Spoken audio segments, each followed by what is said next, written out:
सभी लोगों को नमस्कार। अपने जो है YouTube चैनल पर आप सभी लोगों का स्वागत है। कल हम लोग सम के जो है 5 क्वेश्चन बना दिए थे, उसी के क्रम में हम आगे चलते हैं। उम्मीद है कि आप लोगों को जो है बेहतर से बेहतर जो है मैं दे पाऊँ। अभी मुझे जो है YouTube पर वीडियो बनाने में थोड़ी सी परेशानी हो रही है, धीरे धीरे सीख रहा हूँ। लेकिन ये है कि सब कुछ मेरा उद्देश्य सिर्फ इतना है कि जो भी कंपटीशन में आप लोग तैयारी करते हैं, आपको बेहतर से बेहतर जो है कंटेंट उपलब्ध करा दें, जिससे बार बार आप रिपीट करके मैथमेटिक्स को अपना स्ट्रांग बना सकें और मैथ्स के सेक्शन से ज़्यादा से ज़्यादा क्वेश्चन अगर जो है आप अटेम्प्ट करने में कामयाब हो जाते हैं, यही हमारी उपलब्धि है। इस सोच के साथ जो है हम यूट्यूब चैनल पर आए हैं। और एक क्वेश्चन देखिए एमटीपीसी का है। इसमें दिया है 3 सेंटीमीटर त्रिज्या और 5 सेंटीमीटर ऊंचाई वाले धातु के एक बेलन को पिघलाकर 1 सेंटीमीटर ऊंचाई और 1 मिलीमीटर आधार त्रिज्या वाले शंकु बनाए गए हैं, तो शंकुओं की संख्या बताइए। तो आपको पता है जब किसी भी ठोस को पिघला करके किसी नए ठोस में परिवर्तित किया जाता है तो आयतन जो है दोनों का रिमेन रहता है, कांस्टेंट रहता है। तो उसी के क्रम में हम लोग चलेंगे और कैसे हम इस क्वेश्चन को बनाने जा रहे हैं आप देखेंगे। हम क्या करेंगे कि आयतन का अनुपात निकालेंगे। पहले देख लेंगे सभी यूनिट समान है। अगर यूनिट समान नहीं है तो इसको भी आप समान बना लेंगे, 1/10 सेंटीमीटर। अब जो है शंकु की आधार की त्रिज्या जो है 1/10 सेंटीमीटर हो गया। तो आयतन का अनुपात कैसे निकलेगा? आयतन का अनुपात हमने कहा आयतन जो है बेलन का आयतन r² h के अनुपाती होता है, और जो शंकु का आयतन होता है वो भी जो है r² h के अनुपाती होता है। लेकिन यहाँ पर 1/3 पाई रहता है, यहाँ पे पाई रहता है। हमने कहा अनुपात निकालते समय इनका कोई बहुत रोल नहीं रहता है। आपको बस ये ध्यान रखना है, यहाँ पाई से पाई कैंसिल हो जाएगा, ये 3 जो है तो अनुपात जब निकालेंगे तो बेलन के आयतन में 3 का गुणा कर दीजिएगा, क्योंकि या तो शंकु के आयतन में 3 से भाग दे दीजिए या तो बेलन के आयतन में 3 से गुणा कर दीजिए। तो मैं क्या करने जा रहा हूँ, देखिए r² की वैल्यू कितना है, 3 × 3, r² की वैल्यू 3 × 3 हो गया, 5 है ऊंचाई, और इसका अनुपात हमने निकाल दिया। इसका r कितना है तो आप कहेंगे 1/10, तो 1/10 × 1/10। इसकी ऊंचाई कितना है तो 1 सेंटीमीटर। हमने कहा या तो शंकु में 3 का गुणा कर दीजिए, या तो बेलन में 3 का गुणा कर दीजिए, या तो शंकु में 3 से भाग दे दीजिए। हमने क्या किया कि बेलन में ही 3 का गुणा कर दिया। अब हमारे पास क्या आ गया, 3 × 3 = 9 और 9 × 5 = 45, 3 × 135, 135 रेशियो 1/100। अब इसको रेशियो में कन्वर्ट कर लीजिए तो यहाँ कितना आ जाएगा, 13,500। 100 का हमने गुणा कर दिया, यहाँ 1 हो गया। इसका सिर्फ इतना मतलब है कि जो शंकु है उसका आयतन 1 सेंटीमीटर क्यूब है, और ऐसे कितने शंकु बनाए जा सकते हैं, ऐसे 113,500 शंकु बनाए जा सकते हैं। अगर ये कॉन्सेप्ट आपके दिमाग में सेट हो जाएगा तो बड़े से बड़े सवाल भी इस पर जो है आसानी से हो सकते हैं। आज का जो है दूसरा सवाल जो कि देख रहे हैं आप बोर्ड पर हमने लिखा है एनटीपीसी 2022 में सवाल पूछा गया था।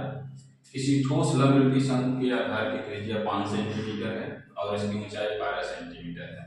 इसका पूर्ण पृष्ठीय क्षेत्रफल आपसे पूछा गया है। टोटल सरफेस एरिया बताइए।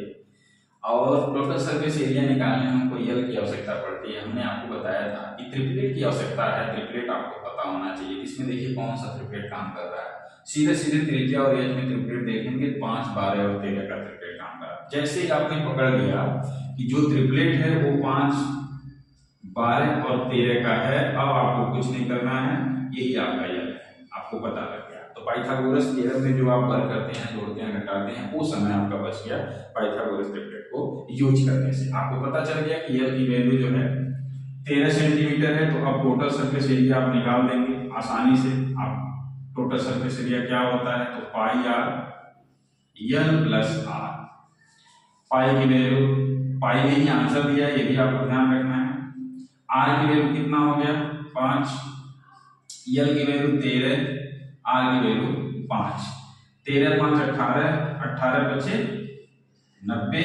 तुरंत आपका आंसर आ गया, जिसमें होगा यूनिट सेंटीमीटर होगा तो सेंटीमीटर स्क्वायर में होगा। देखिए 5 सेकंड से ज्यादा का ये सवाल नहीं है अगर आपको ट्रिपलेट तैयार है तो। इसलिए मैं बार बार रिपीट करता हूं कि जब भी शंकु पढ़े, जहां भी समकोण त्रिभुज पढ़ेंगे तो ट्रिपलेट आपको याद होना चाहिए। जैसे 5, 12, 13, 3, 4, 5, 7, 24, 25, ये सारे ट्रिपलेट हैं। ट्रिपलेट आपको पता होना चाहिए। 8, 15, 17 बहुत सारे सवाल है TPC, railway, group D, SSC ये पूछे जाते हैं जो ट्रिपलेट पर ही डिपेंड होता है। तो अभी तो मैं आपको इस ट्रिपलेट पे बता दिया, हो सकता है अगला सवाल इन ट्रिपलेटों पे कहीं भी किसी भी ट्रिपलेट पे होगा, आपका क्वेश्चन आसान बन सकता है। आज जो है शंकु का जो है ये तीसरा सवाल है। आप देख रहे होंगे बोर्ड पर हमने लिखा है 21 सेंटीमीटर त्रिज्या और केंद्र कोण 120 डिग्री वाले एक वृत्तखंड को मोड़कर शंकु के रूप में बदल दिया जाता है। इस प्रकार बने शंकु की त्रिज्या ज्ञात कीजिए, जो कि आरआरबी जेईई 2019 का सवाल है। आप लोग इस वीडियो को देख रहे हैं, आप सोचिए कि ये क्वेश्चन जो है कितने मिनट का है, कितने सेकंड का है। थोड़ा सा मैं टाइम आप लोगों को देख रहा हूँ, सोचिए इस क्वेश्चन का आंसर आप कैसे निकालेंगे। उसके बाद हम बताते हैं अच्छे ट्रिक के साथ कैसे इस क्वेश्चन का आंसर आप जो है 5 सेकंड के अंदर या 10 सेकंड के अंदर जो है बता सकते हैं। तो ध्यान रखेंगे, कमेंट करके बताइए आंसर इसका, अगर आपको जो है आ रहा है तो। देखिए मैं बनाता हूं, ये आपका वृत्तखंड है। वृत्तखंड के केंद्र पर बना कोण 120 डिग्री है और इसकी त्रिज्या दिया गया है 21 सेंटीमीटर। आपको बस ये पता होना चाहिए कि पूरे किसी भी एक बिंदु के चारों तरफ का जो एंगल होता है वो 360 होता है। अब आप देखेंगे जो वृत्तखंड दिया हुआ है वह वृत्तखंड पर बना कोण उस 360 का कौन सा भाग है, तो कैसे पता चलेगा? 120 को 360 से भाग दे दीजिए। जब 120 को 360 से भाग देंगे तो आपको पता चल गया ये जो है 1/3 भाग है। जैसे ही पता चला कि ये 1/3 है तो कुछ नहीं करना है, अब दिए गए त्रिज्या को 3 से भाग दे दीजिए, शंकु की त्रिज्या आ जाएगी।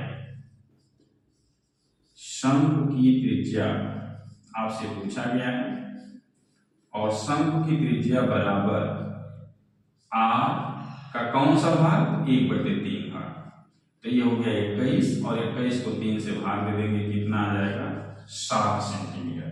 वैसे ओरल क्वेश्चन है, इसे लिखने की जरूरत नहीं है, लेकिन मैं तो ये कोशिश कर रहा हूँ कि आपका बेसिक प्राप्त हो जाए और आप आरआरबी जेईई एनटीपीसी जो भी एग्जाम की तैयारी करते हैं वो सभी क्वेश्चंस भी तैयार हो जाएं और आसानी से सॉल्व हो जाए।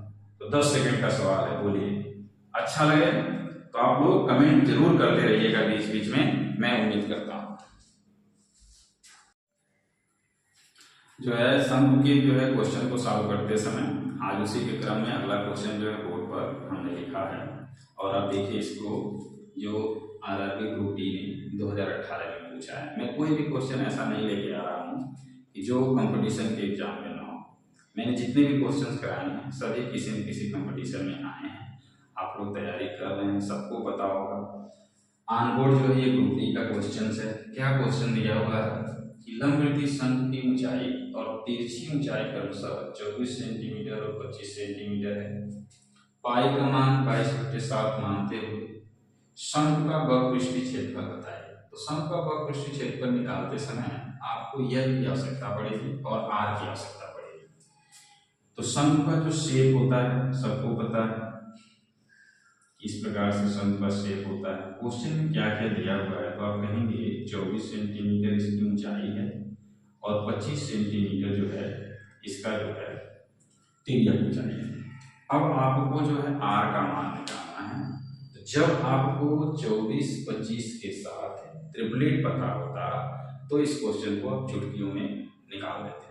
मैं आपको बता रहा हूँ कि कैसे ट्रिपलेट आप निकाल सकते हैं। तो ध्यान रखेंगे यह एक समकोण त्रिभुज है और इस समकोण त्रिभुज में कोण का मान 25 है और लंब का मान 24 है। किसी भी समकोण त्रिभुज में कोण का जितना मान है और उसमें और एक भुजा में अगर एक का अंतर है, जैसे ये 25 है ये 24 है, कितने का अंतर है? एक का अंतर है। जब भी एक का अंतर होगा तो इन दोनों को जोड़ेंगे और उसका वर्गमूल करेंगे, वही तीसरे भुजा का मान होगा। तो 24 और 25 49, 49 का वर्गमूल 7। तुरंत आप आ गए। यहाँ पर जो है कहीं आपको वर्ग नहीं करना है, कहीं हम आपसे ये नहीं कह रहे हैं कि 24 का वर्ग याद रखिए, 25 का वर्ग याद रखिए, पाइथागोरस ट्रिपलेट कीजिए। आप समय को बचाइए, इन सब तरीकों को जानिए, सीखिए। अब देखिए जब आपके पास आ गया आर मिल गया, यल मिल गया। अब बताइए किसी को कर्व सरफेस एरिया निकालने में कोई प्रॉब्लम हो सकता है क्या? कर्व सरफेस एरिया क्या होता है? तो आप कहेंगे पाई आर एल। पाई की वैल्यू है 22/7, आर की वैल्यू है 7, एल की वैल्यू है 25। 7 से 7 कैंसिल कर दीजिए, 25 गुना 50, 25 गुना 50 और 5 55। चुटकियों में ये क्वेश्चन सॉल्व हो गया। आप लोग अगर इसको देख रहे हैं, जो मैंने वीडियो बनाया है, जो YouTube पर आकर के मैं इस क्वेश्चन को लिख रहा हूँ, लिखने के बाद आपको तरीके बता रहा हूँ, नए नए तरीके बता रहा हूँ कैसे उस क्वेश्चन को सॉर्ट आउट करेंगे। तो मेरा उद्देश्य इतना है कि जिन लोगों का भी एग्जाम में मैथ्स के सवाल नहीं फंस रहे थे, मैथ्स के सवाल को सॉल्व करने में ज़्यादा समय लगता था, उनका समय अब कम लगना शुरू हो जाएगा। इस वीडियो को रिपीट करें और हमारे कॉन्सेप्ट को अपने दिमाग में सेट करें, बार बार देखें। हो सकता है कि किसी कोई ऐसा स्टूडेंट हो उसे एक बार में ना समझ में आए, तो वीडियो को दोबारा रिपीट करें, 3 बार सॉल्व करें, देखें, और जैसे ही ये कॉन्सेप्ट आपके दिमाग में आएगा तो आप दूसरा कॉन्सेप्ट को यूज ही नहीं करोगे और आप इसी कॉन्सेप्ट से सभी क्वेश्चन को सॉल्व करेंगे।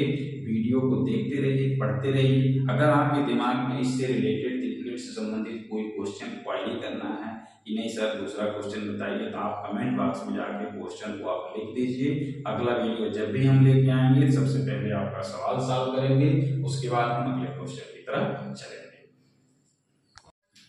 सम के क्वेश्चन को सॉल्व करते समय उसी क्रम में हमने अगला क्वेश्चन लेके आया है, जो RRB ग्रुप डी का जो है सवाल है 2018 में पूछा गया। सवाल क्या कहता है कि सर्पाकार तंबू का व्यास और तिरछी ऊंचाई क्रमशः 16 मीटर और 5.6 मीटर है।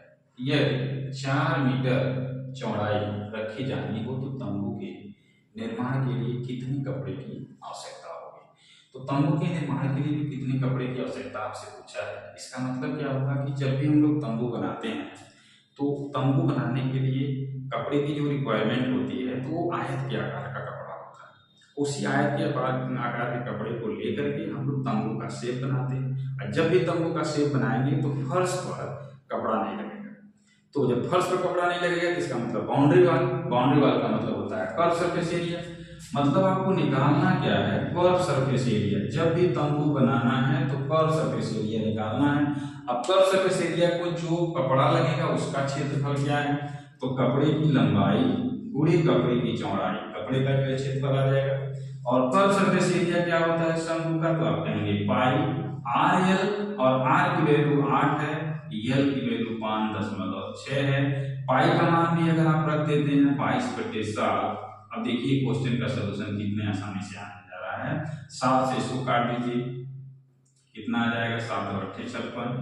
4 से काट दीजिए, 4 से काट दीजिए तो ये हो जाएगा 22 गुणे 8 या 8 गुना 16, ऐसे कर लीजिए। तो 16 गुना 32 और 16 गुना 32 और 3 35, क्या मीटर आ जाएगा? लंबाई आ जाएगा। अब देखिए अगर आपको पता था कि हाँ कपड़ा आयताकार है, आयताकार कपड़े का क्षेत्रफल और शंकु की वक्र का क्षेत्रफल बराबर होता है, तो आप इसको गुणा करने मत जाइए। अगर क्वेश्चन को जल्दी बनाना है तो ये नहीं कि पहले ना गुणा करिए, गुणा करने के बाद सॉल्व करिए, नहीं, आप इसे कट कीजिए और कम समय लगाना है तो स्मार्ट कैलकुलेशन भी सीखिए।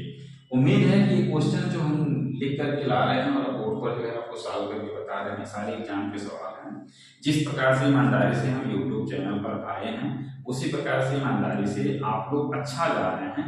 शुरू में धीरे धीरे करके जो है पढ़ रहा था, आप लोग अपने सभी दोस्तों को शेयर कर रहे हैं। शेयर नहीं करते तो सब्सक्राइबर नहीं बढ़ते। तो पहले मैंने जब YouTube चैनल शुरू किया था तो मेरे पास सिर्फ जो है 19 सब्सक्राइबर थे। जैसे ही हमने जो है क्वेश्चन डालना शुरू किया और आप लोगों ने इतना प्यार दिया, इसके लिए मैं सबसे पहले आप सभी लोगों को धन्यवाद देता हूँ। और आप इसको बराबर देखते रहिए, बराबर वॉच करते रहिए, नए नए कंटेंट हम आपको देते रहेंगे। क्वेश्चन आपको पता है कि क्वेश्चन को लिखना है, लिखने के बाद उसको बनाना है, क्योंकि यूट्यूब पर डालने के लिए जो है बहुत सारे टाइम लगते हैं। उसको जितना मेहनत हम करते हैं तो हम आप लोगों से यही उम्मीद करते हैं कि अगर हमारे कंटेंट आप लोगों को अच्छा लग रहे हैं, आप वॉच कर रहे हैं, उससे आपको बेनिफिट हो रहा है, तो आप लाइक शेयर और कमेंट सब्सक्राइब अपने सभी दोस्तों को करते रहिए। आप अपने दिमाग में कतई मत रखिए कि हम किसी अपने दोस्त को भेज देंगे तो भेजने के बाद जो है हम कमजोर हो जाएंगे, हमारा दोस्त भेज हो जाएगा। कंपटीशन आपका आपके दोस्त से नहीं है, कंपटीशन जो है आपके एग्जाम से है। आप एग्जाम में जो भी क्वेश्चन आ रहे हैं 100 क्वेश्चन बनाना है, 100 क्वेश्चन बनाओ, आप भी बनाओ, आपका दोस्त भी बनाए, सब लोग सिलेक्शन पाओ।